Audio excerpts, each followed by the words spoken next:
Rise and shine. Pour yourself a cup of coffee and tune in to Good Morning Aurora. News, weather, and really cool interviews.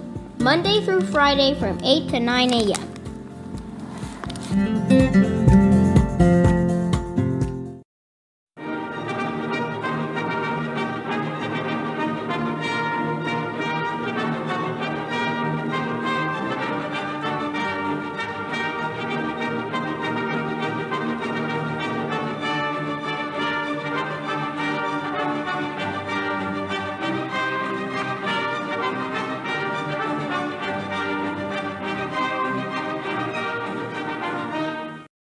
Good morning, Aurora. Good morning, Aurora. Good morning, Aurora. The time is 7:59 a.m. It is Friday, the 8th of July, and you are listening to and watching Good Morning, Aurora, the second largest city's first daily news podcast. We hope that all of you great people are doing well today and ready for a good weekend and happy and excited, and hopefully you've got some great things planned with your friends or family. Maybe you'll go out downtown and do some shopping, or perhaps go to one of our great restaurants like Tavern on Broadway, located at 24 North Broadway. Victoria Gonzalez is here. Good morning to you.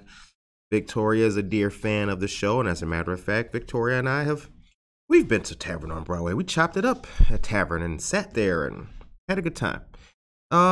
So we it's a Friday. We made it through through the week, you guys. We got a lot to talk about today.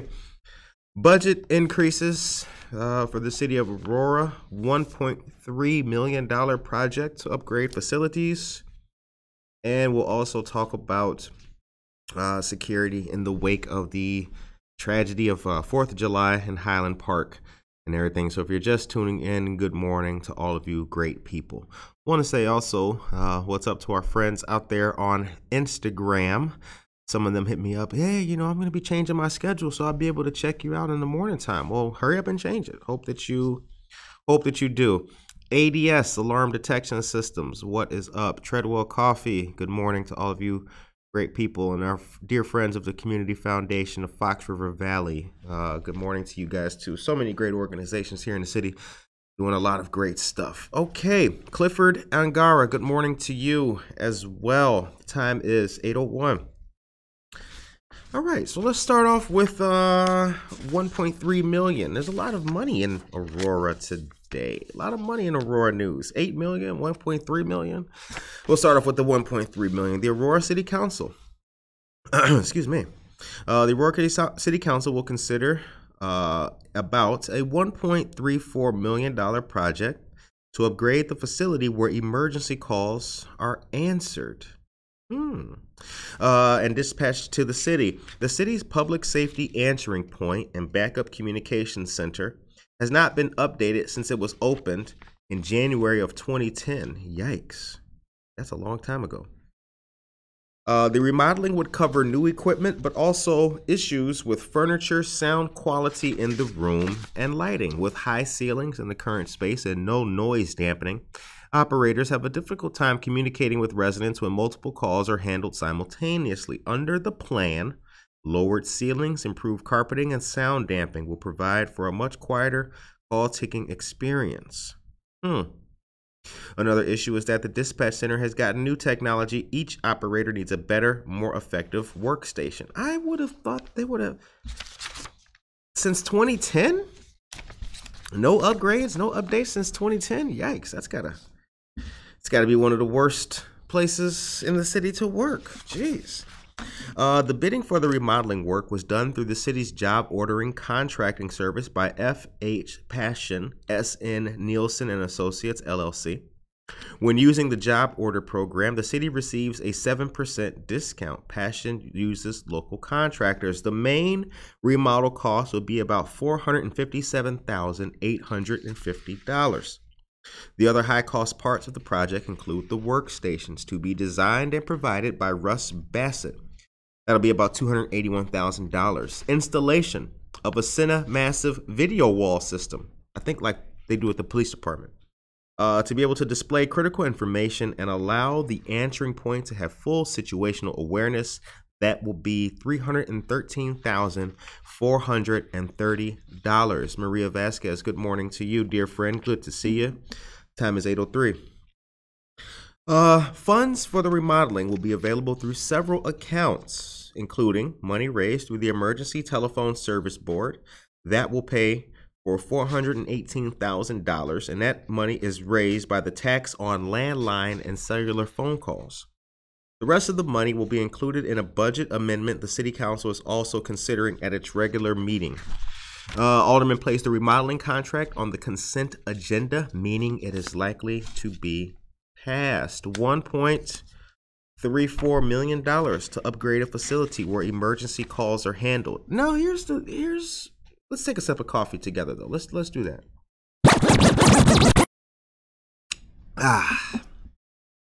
Here's the thing. This is what I didn't know. And if you guys did know this, you could put that in the chat. What I didn't know was where emergency calls are handled. That's not the police station? That's what I didn't know.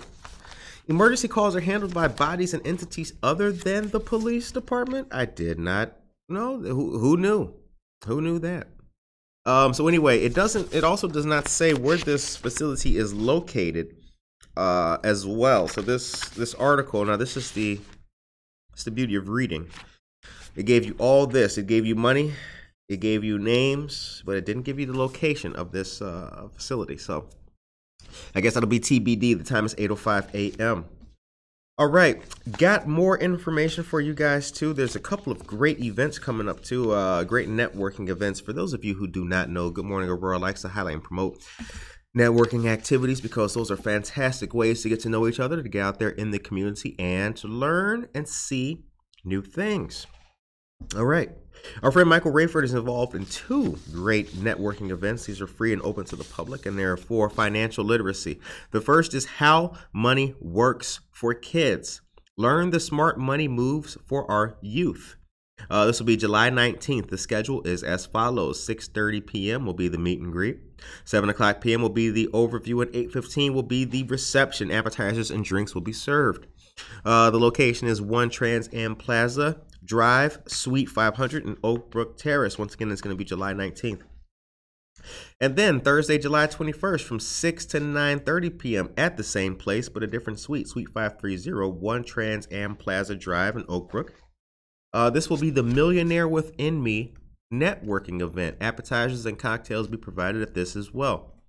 Once again, 6 to 9:30 p.m. Registration is $25 in advance or $30 at the door, and this is sponsored by the How Money Works team. Free and open to the public. It's a networking event centered around finding the millionaire within you. Here you will be focusing on millionaire mind training for women, where it is guaranteed to expand your thinking about your personal growth and money mindset. This is an opportunity to be surrounded by other forward-focused, high-powered women with the opportunity to market who you are. Fantastic. For more information, you can contact Mary Ann Galicia, Cheryl Mercedes, and Veronica Hazaran. Now, I have all of their numbers here. I'll make a post about this for you guys. And for those of you who are just discovering Good Morning Aurora, I don't know what took you so long, but for those of you who are just discovering it, use the hashtags Aurora News and Aurora Media. Hashtag Aurora News, hashtag Aurora Media. Use them anywhere, Facebook, Twitter, or Instagram. And there you can find all of the new and upcoming things that are happening in our fantastic City of Lights. The time is 8:07 a.m. Aurea Swan is here, ladies and gentlemen. Aurea Swan is a dear friend of the show, and she is a great face to see around downtown, highlighting and promoting many of our events and different things going on out there. So get to know her. She is on Instagram, Aurea. That's what's up. Good morning. Okay, I told you it's $25 in advance, $30 at the door. I will have this information presented in a post for you guys a little bit later on this afternoon after the show. Okay. So yeah, real quick, before we get into the big stuff, before we get into the $8 million news from the city of Aurora, how was the week? How was the week for you guys? Let me know in the chat. Put that in the chat. Let me know how you were, Maria Vasquez. How was your week? Are we going into the weekend strong, ready? Or are we kind of like a plane that's landing? Ugh, get me out this seat. Ugh, I want to go home. Ugh. How you feeling? Was the week draining for you? I'll tell you about real quick. I'll give you a little personal because I don't do too much personal. But this was a tough one for me. It really was. This was a difficult week. It was difficult because next week is going to be absolutely busy, hectic, and wild. So this week was difficult for me, at least, because I took so much time to prep and get ready for next week. Next week on the 13th is a huge day. It's very big. It's very important in the life of Good Morning Aurora and in the personal growth and development of your favorite radio host. But yeah, it was a tough week. It was really tough for me. I saw a lot of things this week that didn't really make me happy. I think that's what it is. Like, I realized that this morning when I woke up. So I scrubbed the news this morning, ladies and gentlemen. We were going to talk about something else, but today we're going to talk about security in the wake of the tragic events of Highland Park, which we had a moment of silence for. Because, man, I'm just seeing things that are just not making me happy. So I want to talk about them with all of you, our dear friends. Karina Suarez Darden is here. Good morning to you, Karina. Good to see you, dear friend. Karina Suarez Darden and her husband, Darnell, are the owners of Presidential Cleaning Services, a very well-run and fantastic cleaning service here in the city of Aurora. Get to know them. They are friends of ours. If you see them anywhere in the van, they also have roadside service. So if you need your house vacuumed or you need your tire fixed, they can take care of you. All right. Time is 8:10. Janice Collins is here. Good morning, Janice, and ZB. Good morning. All right. Listen to this, guys. Let's talk about $8 million in Aurora. I know y'all like, what? Where that at? How do I know? Okay, so the city council, Aurora City Council, is looking at about an $8 million increase for the 2022 budget. The first budget amendment, with a second amendment expected later in the year, covers increases in some budgeted items, as well as costs that were unanticipated when the budget was passed late last year. Now listen, ladies and gentlemen, this is important. Cheryl Brownell is here. This is so important. Hold on. Let's see what Cheryl got to say. Hold on. Looking forward to the cooler temps this weekend. I expect to be out and about, including a visit to the farmer's market tomorrow. My heart needs these types of things to recover from the sad events. Absolutely. You know what? Man, let me tell you. This news that I have to talk about is going to, you know what? It's not infuriating. We're going to work through it together. Because I'm telling you, our collective as a nation, as a people, Cheryl Brownell, Karina Suarez Darden, Jennifer Ryan Mayton, and me, we're all connected. Okay. All right, so budget increase. So some of the unexpected costs are due to inflation, as well as what Aurora Finance Director Chris Minnick described as delayed COVID recovery costs. According to Mr. Minnick, this year has been especially challenging. The City Council, meeting as a committee of the whole, discussed the amendment just this week and placed it on the regular City Council meeting for next week. Next week, tune into the City Council meetings. I've been noticing the numbers have been going up on the City Council meetings, and I'd like to think that I'm responsible for that. Yay! But I won't take credit for it. The credit is due to our fantastic aldermen and women who do the heavy lifting. But we have been telling you guys, watch the meetings, tune in, see what they're talking about. And I see the numbers going up. Okay. It's placed under unfinished business, meaning it will be discussed further. Some of the larger, here's the money parts, here's the numbers, nitty gritty. Some of the larger increases include a $619,200 transfer from the general fund to the capital improvement fund to cover the costs of a planned renovation to the city council chambers and the fifth floor meeting areas at City Hall, $736,600 for increased cybersecurity consulting, $600,000 for salaries and overtime at the Aurora Fire Department due to retirements and military leave commitments. Let's read that again. $600,000 for salaries and overtime at the Aurora Fire Department due to retirements and military leave commitments. $594,700 in additional motor fuel tax for upgrades at intersections, and a total of $801,100 from 2 tax increment financing districts to put toward the Finish Line grant program, which the city has taken over from Invest Aurora. The amendment has a total of 37 items totaling about $8 million. Added to the about $529 million budget, bringing the budget to about $537 million. Almost $3 million would be added to the general operating fund. Okay, now this continues. Another addition is about $350,000 toward repairs on the Penny Street deck, which is a wooden deck that runs along several businesses that face on both New York Street and Penny Street downtown. Now, I know what you're thinking. Penny Street deck? Curtis, what the heck is that? So, Gillerson's. We know Gillerson's and Indiro. That, well, it doesn't run behind Indiro, but anyway, you know what I'm talking about. That deck that goes outside the back of Gillerson's, that's what it is. That deck goes all the way back behind those other businesses, and then it kind of bottoms out. It's flat. You can, it's like wheelchair accessible back there. Anyway, that's where Gillerson's has those movie nights. Sometimes they have them back there, and they have people playing guitar and stuff like that. That's what it is. $350,000 repairing that deck. Wow. The city is in the midst of making a deal with the business owners, several of them restaurants, that would have the city repairing the deck, then turning it over to the businesses. Awesome. All right. The deck needs repairs, but also has some utilities running through it. Some of the restaurants use the deck for outdoor dining. Interesting. City officials have a long-term plan to turn that back end of Penny Street, which right now is parking, into a general area for use by the restaurants. Now, this is what's crazy.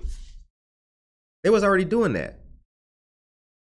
Remember? Aurora Swan, are you still? Aurora was out there. They had tables and chairs. They had rows of stuff. So I don't know if this means it'll be long-term outdoor dining, but people have already been out there dining. So it says the deck needs repairs, but also has some utilities running through it. Some of the restaurants use the deck for outdoor dining. Okay, I mean that's cool, but one reason there could be more discussion about the budget amendment next week is that Ninth Ward Alderman Ed Bugg is concerned that the council get an update from city staff about changes made at City Hall for this year. Alderman approved a reorganization that eliminated 2 departments and created 3 other ones. Wait a minute. This is it for me. This is it. This is why I love the printed word. This is why I love writing and reading. Let's read that again. Where did it go? Okay, yeah. Alderman approved a reorganization that eliminated 2 departments and created 3 other ones. As part of the reorganization, the city promised to review some of the personnel changes a year after they were made. That was this week. Alderman Bugg asked city staff for that review last week during a finance committee meeting. He expected what he called a full update at the next committee of the whole meeting. But Alex Alexandria, the city's chief management officer, said he would have a full report by the next finance committee meeting. Alderman Bugg said he wanted the report in time to vote. All right.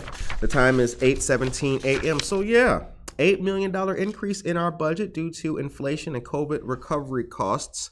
What do you guys think about that? Let me know in the chat. The time is now 8:18 a.m. You are listening to and watching Good Morning Aurora, the second largest city's first daily news podcast. I hope that everybody is doing great and blessed and happy and just just feeling better than the week started off. That's for sure. Alvin Soto is here. Good morning to you, Alvin Soto. Alvin Soto is retired APD. He is a dear friend of the show. He is also the owner operator of Cardi Mills Tap Room, 140 South River Street. Go there. Tell me you heard about it on Good Morning Aurora. William Miller III is here, ladies and gentlemen. Good morning, and we made it to Friday. GMA. That's right. William Miller III is a Army veteran. He's actually current Army. What am I talking about?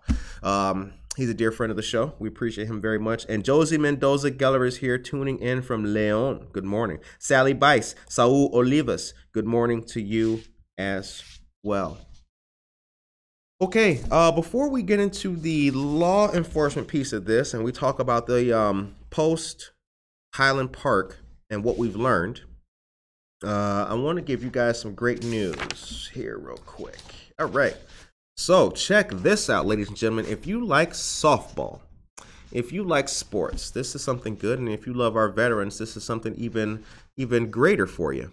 And also it's 8:19 right now. Still, let me know in the chat how you're feeling going into this weekend. I want to know how you feel. Give it to me. How do you feel going into this weekend? Meaning, how was the week for you? You can put the eagle. Are you coasting into it with grace and strength? Or are you perhaps the I don't know. I don't want to say snail. I like snails, but nobody's a snail here. Let me know how you're doing in the chat. All right, Saturday, July 23rd from 8 a.m. to 6 p.m. at 2460 West 102nd Street in Chicago, Illinois will be the Veterans Softball Tournament and Family Fest. This is brought to us by our friends of the Road Home program at Rush University, Mission Barbecue, Chicago Sports Social Club, Chicago Park District, and Beverly. So the games begin, at 8 a.m. at Beverly Park Double Elimination Tournament. That is right. Now I have this flyer here. This flyer has the QR code, and Allie Hernandez is here. Good morning to you, Allie. Veteran Softball Tournament and Family Fest. Allie Hernandez is the person who gave us this great information. Saturday, July 23rd, 8 a.m. to 6 p.m., 2460 West 102nd Street. Shouts out to our friends of the Road Home program and all they do for our veterans. Okay. What do you guys think about this view? You like it? How's this view? You feeling this view? I'm kind of feeling it. It kind of feels like an aquarium in here. It kind of feel, are y'all digging it? How you like that? Y'all feeling it? I hope you are. I hope you are. I hope you're feeling it because I really like this view. So let's share it together. Daniel Yang is here, my man. Great tie selection in the back. Thank you, dear brother. Thank you very much. We appreciate it, man. Daniel Yang is a dear friend of mine. He is a pastor, and he does a lot of great stuff. So please get to know him on Facebook and Instagram as well. It's shout out day. Thank you very much, Maria. I was thinking about this view, and I really like it. I think this view, we made a whole new set in here. You guys will see it. The same elements exist when we do interview people. So we still have the same, as you may have saw yesterday, we interviewed Sherry Winchester Schultz of Riverfront Playhouse.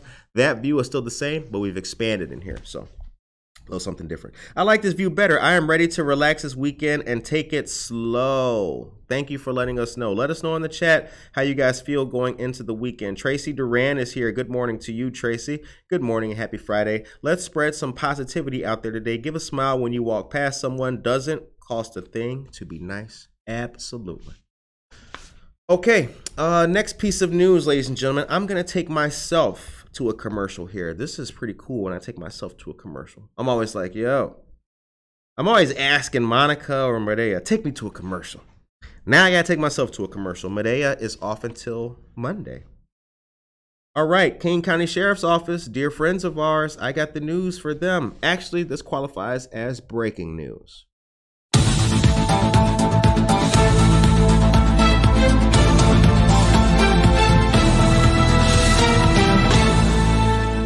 All right. night, July 21st, 10 a.m. to 1 p.m. at First United Methodist Church, 216 East Highland Avenue in Elgin. The Kane County Sheriff's Office will be having a great hiring event. Employers that are scheduled to attend and oh my God. Oh my Lord. Yeah, we all messed it up. You know what? That was terrible. I tripped over my own words. All of y'all, sip it up. Sip it. Victoria, sip it up. Tracy. All right. For those of you just joining the show, when we mess up our words on this show, we take a sip, remind ourselves to get it together. Woosah. That's what we do. Chris Decker Mendoza, good morning to you as well. Okay, let's go back to a commercial. Let's try this again. Okay. It's the Kane County Sheriff's Office hiring event, and the employers scheduled to attend include ITW Shakeproof Industries, Elgin Sweeper Company, Fisher Nuts, Service Pallet LLC, Compact Industries Incorporated, the Girl Scouts of the USA, and AmeriCorps. Now, let me tell you something about AmeriCorps. I'm an AmeriCorps member. Did you know that? Some of you guys did. Because some of you know me in real life. AmeriCorps is a fantastic way, especially for young people, to get involved, serve your community and your country. AmeriCorps will put you in all kinds of different jobs and situations and internship programs and all. I mean, you might wind up cleaning up after a tornado in Kentucky. Check it out. You heard about it here. For more information or for employers to reserve a table, call 630-208-2003. That number again is 630-208-2003. All right. Moving right along. 23rd of this month, the same day as the Vets volleyball or softball tournament. You can meet the author Stacy Saldana at Cottonseed Creative Exchange, located at 64 South River Street. Cottonseed Creative Exchange is a fantastic place. Stacy Saldana will be there detailing her two books, A to Z Animals with Micah and Micah's Mindful Manners. Stacy Saldana is a dear friend of the show. She is a Navy veteran. She is a mom, and she is a former teacher as well. So please support her and everything she does. I look like Uncle Sam right now. I want you to join the Navy or the Marines or the Air Force. You can join, or just join the military. Just do anything. Just do that. That's what you can do. Okay, last piece of news, ladies and gentlemen. Let me see here. Tomorrow is the day that the Neighbor Project, Meridian Healthcare, Barbara Hernandez, State Representative, and Healthy Choice of Illinois Department of Healthcare and Family Services, all of us will be coming together for the Aurora Community Health Fair tomorrow at Prisco Center, 11 a.m. to 3 p.m.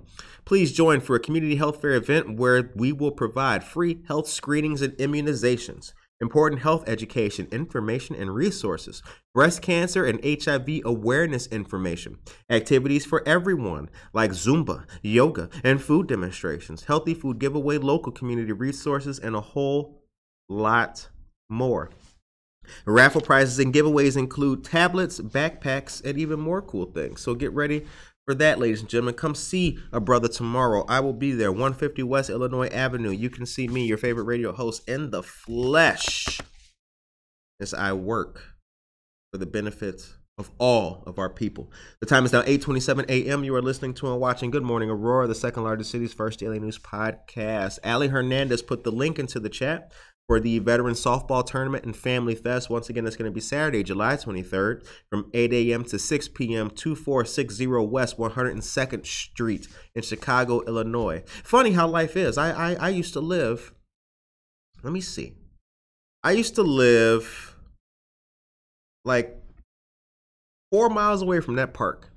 Who knew that I would be on the air one day talking about the benefits of the Road Home program and advising you to go to that park and take part in a softball game honoring veterans. Okay.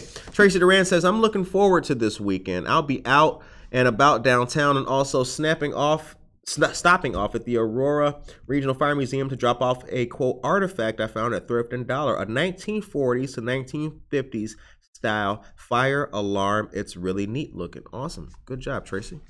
Glad to hear it. Okay, let's talk about security now. Now, as we know, ladies and gentlemen, on this show, we, Good Morning Aurora and Buenos Dias Aurora, actually held a moment of silence for the tragic events that happened in Highland Park, Illinois. For those of you who are unfamiliar, a active shooter incident happened, and 8 people lost their lives. What does security look like after that? And not only that, Aurora, Naperville, our surrounding cities, how do we feel as a people and a community? Now, yesterday, I had a completely different topic to talk about today. But after waking up and turning on the news and reading it and just doing my morning routine, I saw this and I thought that this is something that's more important to talk about. And this is actually pretty stunning. So for those of you who don't know, the shooter in the Highland Park incident has been arrested. But for those of you who didn't know, he was already on the radar of police. Listen to this. 2 days after a mass shooting at the Highland Park Independence Day parade shocked the country and put renewed focus on weaknesses in Illinois' gun laws, authorities continue to hash out how alleged gunman Robert Cremo III apparently bought a high-powered rifle despite troubling episodes in his background. A 2019 report from the Highland Park Police warned that he could pose a, quote, clear and present danger, close quote. Now, that's not my words. That's the words of the Highland Park Police. Oh, I must also note that this is in the Chicago Tribune. In 2019, the Highland Park Police deemed that he could pose a clear and present danger. However, according to the Illinois State Police, which issues permits, they said that that did not meet the standards to declare him an imminent threat. And nothing under current law would have stopped them from issuing him a gun permit a few months later. So, let's rewind. Highland Park Police said that this man is a clear and present danger. The state police said that's not enough. We'll give him a permit. What is wrong with that, in your opinion? Just think about it. Let's go on. He went on to legally obtain several firearms, including the rifle he used to shoot dozens of people at the Highland Park parade. Lake County prosecutors said in court just yesterday that he fired a Smith & Wesson M&P 15 semi-automatic rifle and had 3 30-round magazines with him. Now, he's a clear and present danger according to the police. The Illinois State Police issue him a permit with which he has a rifle with 3 30-round magazines.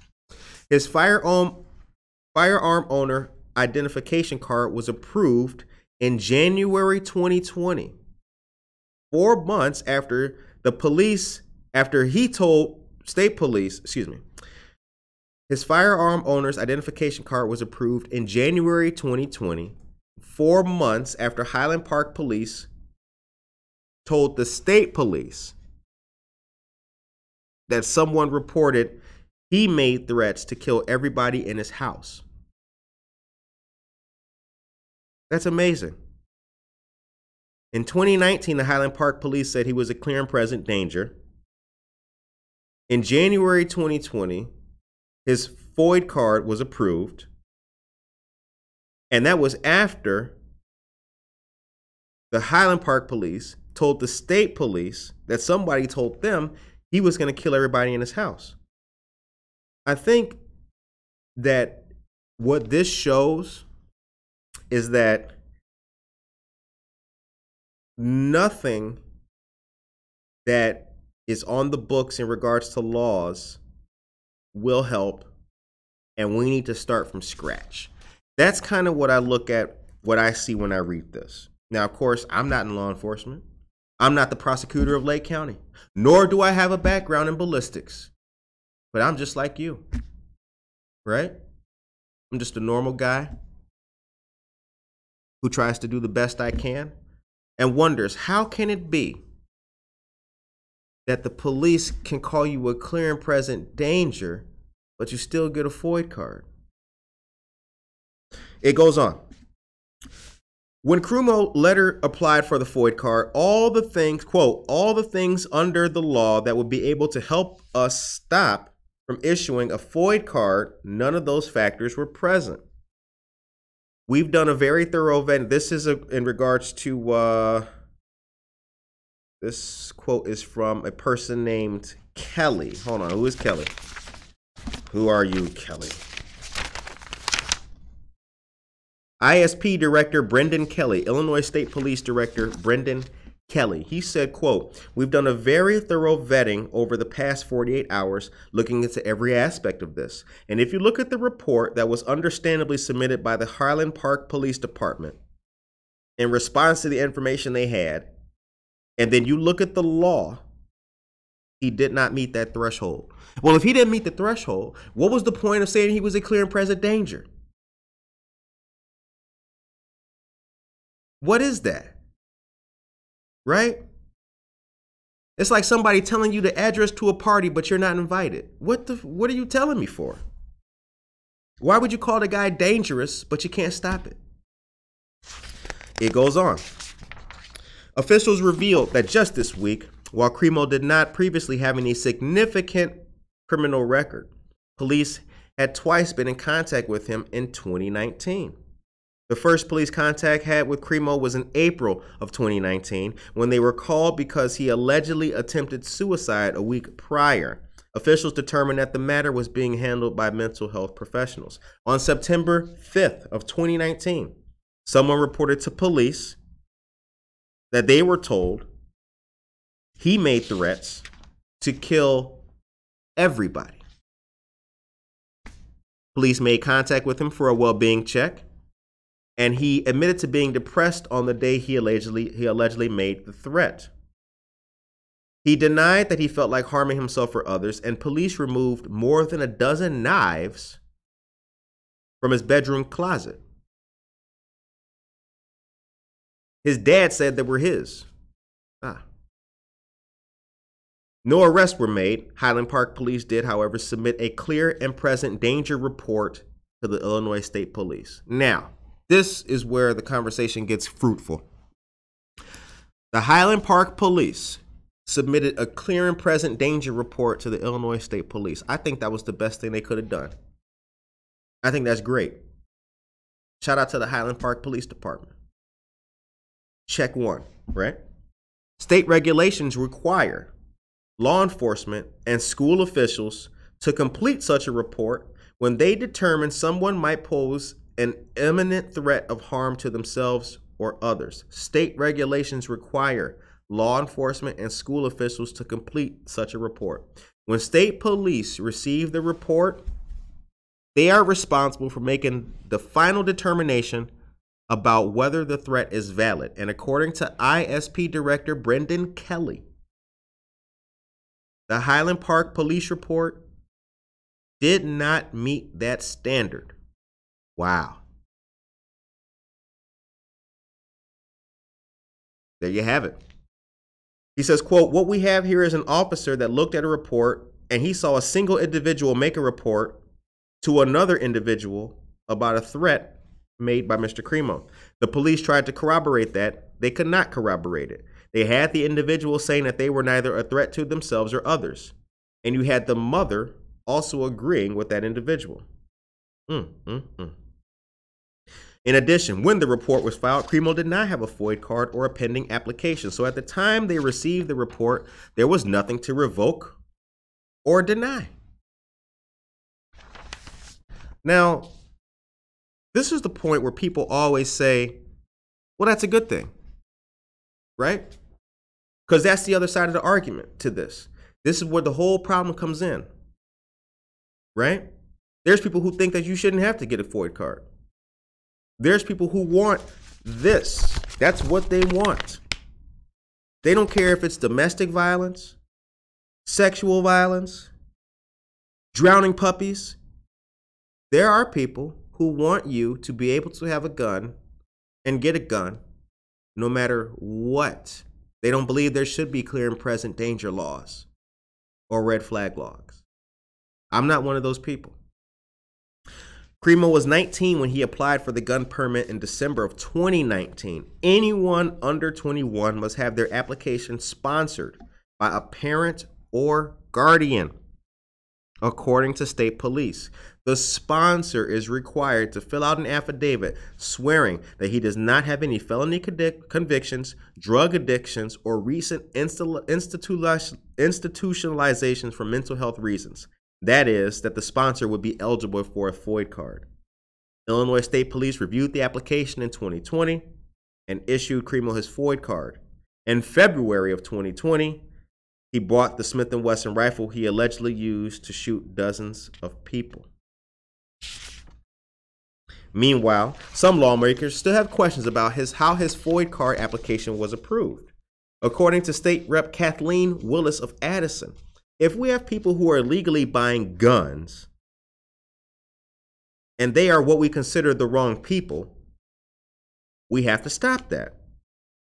How can we make sure we have all of the best information going forward so we don't have the wrong people buying guns in this state? The time is 8:39 a.m. You are listening to and watching Good Morning Aurora, the second largest city's first daily news podcast. This is what we're talking about today, ladies and gentlemen. We are talking about the response in regards to the shooting in Highland Park. For those people who do know me and know my value system and what I believe in, this incident has brought about three things. You always hear people talk about, oh, well, there's nothing that can be done. Criminals are going to get guns. If they want to so do nothing. I'm not a do nothing person. I believe in three things: strengthening red flag laws, enhanced background checks, and a ban on assault weapons. Those views represent me of Good Morning Aurora. Ban on assault weapons. What do you guys think about that? The time is 8:40 a.m. Tracy Duran says, I read too that his father even signed as a sponsor for his son's FOID card. I would think that if, as a parent, if you know your child has had issues, why do that for him? Absolutely. Absolutely. Absolutely. And it's not even the dad's. The thing about it is, Tracy, here's the problem. It's not that a dad would sponsor for his son to get a FOID card. It's the Highland Park police said he was a clear and present danger, and they told the state police that. And somehow, because the law is flimsy, wet tissue paper, cheesecloth, or smoke and vapors, somehow the police saying you're a clear and present danger wasn't enough. Now ask yourself, just play this little game with yourself. If the police can say you're a clear and present danger, but you can still get a FOID card, why in the world, or what is the strength behind a restraining order? Think about it. If you have a restraining order against someone and the police can determine them to be a clear and present danger, tell the Illinois State Police, but that's still not enough. What protection do you have? Alvin Soto says, hold on a second, let me scroll up. Can I scroll up? Oh my God. Where's Maria when you need a scroller? Anyway, Allie says, nobody needs an assault weapon. Absolutely. Those are not designed for the street. Absolutely. Absolutely. They're totally not. Highland Park PD did the right thing filing a clear and present danger report. It is up to ISP to decide if he's eligible for a FOID card. Absolutely. Now listen, Alvin just brought up a good point. Again, ladies and gentlemen, because this is important. We don't do speculation on this show. This is the Chicago Tribune. And just like Alvin said, and according to Illinois State Police Director Brendan Kelly, Highland Park PD did everything right. That's it. So the fault is not with law enforcement. And even the criticism I just gave of the Illinois State Police and their ranking system of of what measures up to a clear and present danger, even they aren't to fault. I would say that that's a lack of strong judgment. But again, we are not the people who make that call. That's not us. And we don't armchair quarterback here. Our opinion is that things could be better. But what can we do as a community and as a people to help make it better, not just complain? Emily says, I have so much to say on all of this. I do too. Those are not designed for the street. Absolutely. AR-15s aren't for anything but death. We only care about people's mental health when they hurt someone. Now, that's a fact. Isn't that crazy? That's a sad fact. The only time people need them is in combat. Absolutely. Now, Allie Hernandez, ladies and gentlemen, for those of you who do not know our friend Allie Hernandez is a United States Marine Corps veteran. So, Allie Hernandez, our other friends who are veterans, Corey Ingram, all these other people, can tell you that if a veteran tells you that they don't think AR-15s should be on the streets or assault rifles should be on the streets, I don't really think that, anybody else's opinion could weigh as strong as that. Not that your opinion doesn't matter, but if a person who's used an assault rifle every single day tells you that these shouldn't be on the street, you might want to listen to them. The time is 8:45 a.m. Okay. It seems like someone dropped the ball, like you said. The process is wishy-washy. I applied for a FOID card a few years ago while applying for a position for the APD evidence records position. It took a while for them to do all the checks on me, and I don't have any issues with that. But like Allie said, there is no need for an assault weapon that obliterates a human body. I don't mind the guns themselves. It's the bullets and the people using them. Thank you very much for sharing that. Meaning not for self-protection or hunting. Thank you very much for that. Jen Ingram is here. Good morning to you. Good morning to you, Jen. Yeah, I think that, and again, just to share about what we're doing here. Remember, I'm going back to the beginning with this whole thing. Aurora is a city that needs to continually have people who are strengthening the police, helping things out. If you see something, say something. I've told you that a million times on this show. But we want to make sure that not just our city, Highland Park, St. Charles, Elgin, DeKalb, Ottawa, I don't care where you're at, Addison, Algonquin, or Antioch, everybody should be safe. And I believe that the way to do that is strengthening red flag laws, enhanced background checks up to and including invasion of privacy, and a ban on assault weapons. That's what I believe. But those are my words, not necessarily the words of anybody tuning in. Okay. Here's the next part about it, and this is an assessment. So Lake County is Lake County, where Highland Park is. All of the cities in that county, they got very robust law enforcement agencies. They've been teaming up. It looks like in this particular article here, this is from the Post as well, or excuse me, this is from the Washington Post.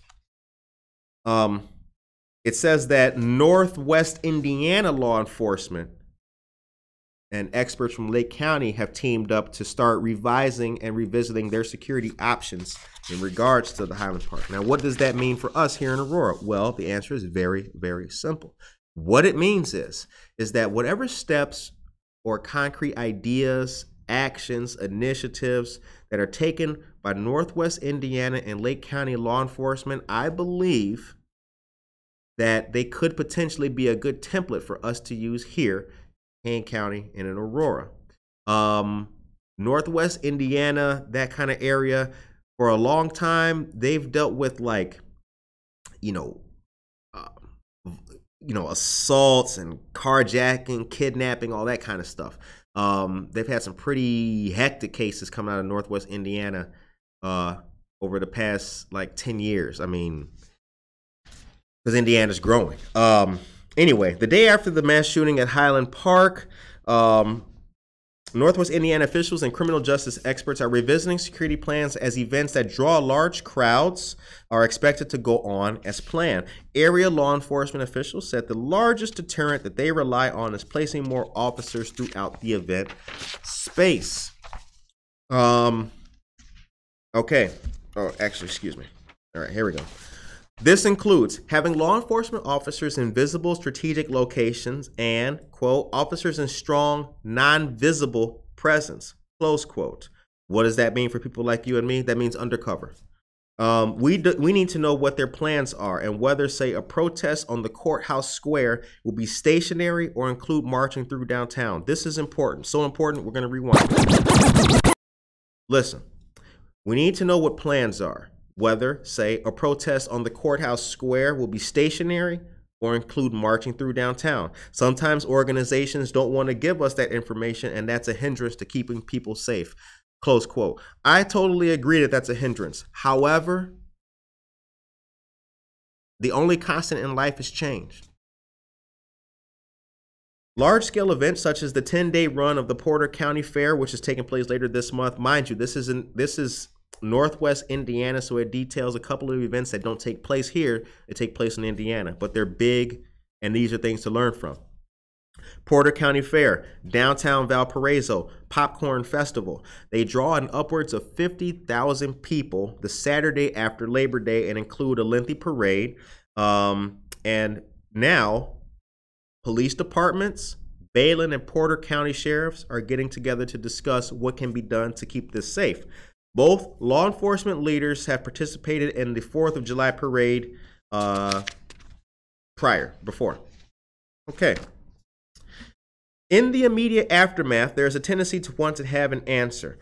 There's such a large number of firearms within the population, and it's easy to purchase a gun. So a way to regulate that would be to raise the age of who is allowed to purchase a gun and require background checks.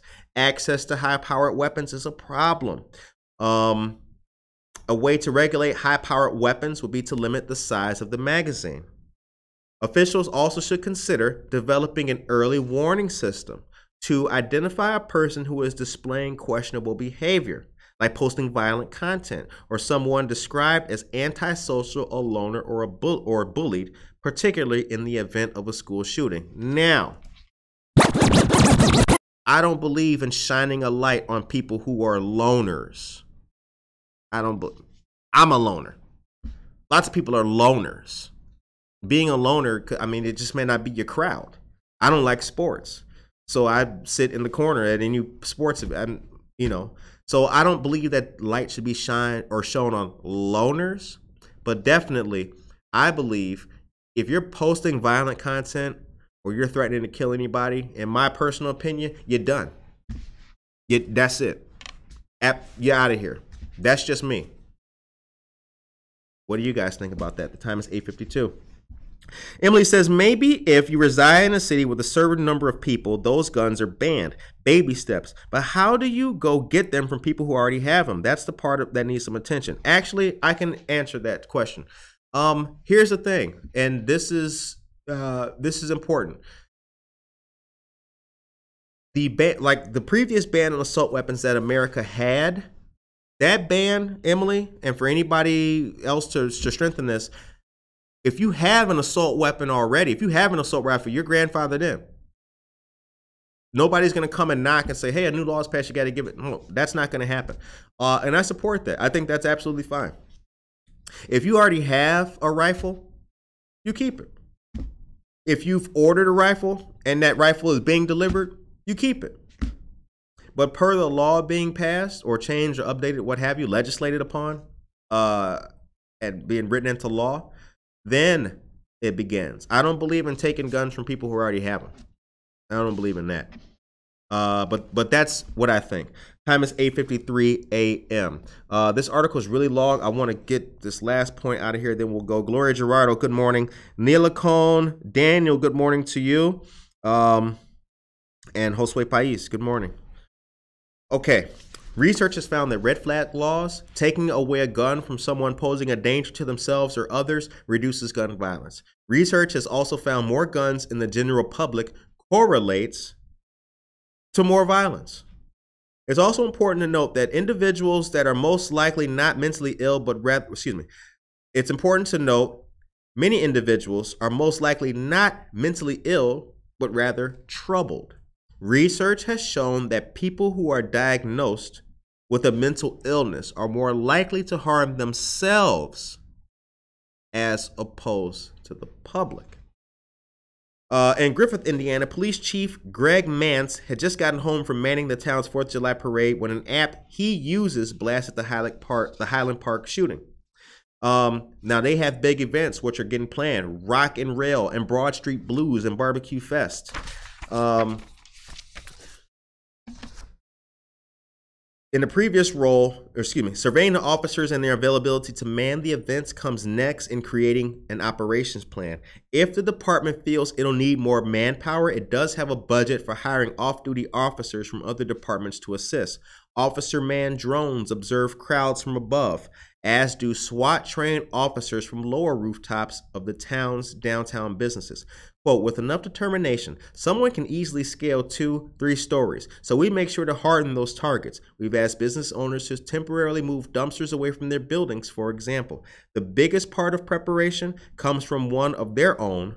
Again, this is Indiana model here. Robert Bubala, a member of the town's volunteer emergency services team, a program manager for business continuity with the Franciscan Alliance. By day, he's certified in several different federal emergency management agency courses. So there you have it. Work can be done, things can be done, and things can be changed. And it's the time to start is now. It's Friday. It's the 8th of July. We're going into this weekend here. I hope that this weekend for you guys is a decent, fun, awesome, prosperous weekend. Hope that you spend some good time with family. Please come see us tomorrow at the Aurora Community Fair. Once again, it's going to start at 11 a.m. and go till 150 West Illinois Avenue at the Prisco Center. Matthew Orr is here. Good morning to you, Matthew. Emily says, so what if they have guns and are deemed unfit to have them? What happens? Well, Emily, then they are confiscated. There's a way to confiscate them. There is the firearm restraining order. Did you know that? See, people don't tell you, they don't tell us this. There's firearm restraining orders. So there's different ways that can happen, Emily, in continuing our particular discussion. Andrea Ritter, good morning to you as well. Norma Peterson is here. Have a great day to the GAMS fam. The time is 8:56. Last comment here. The other issue is people needing mental health help. There's too much stigma about needing mental help.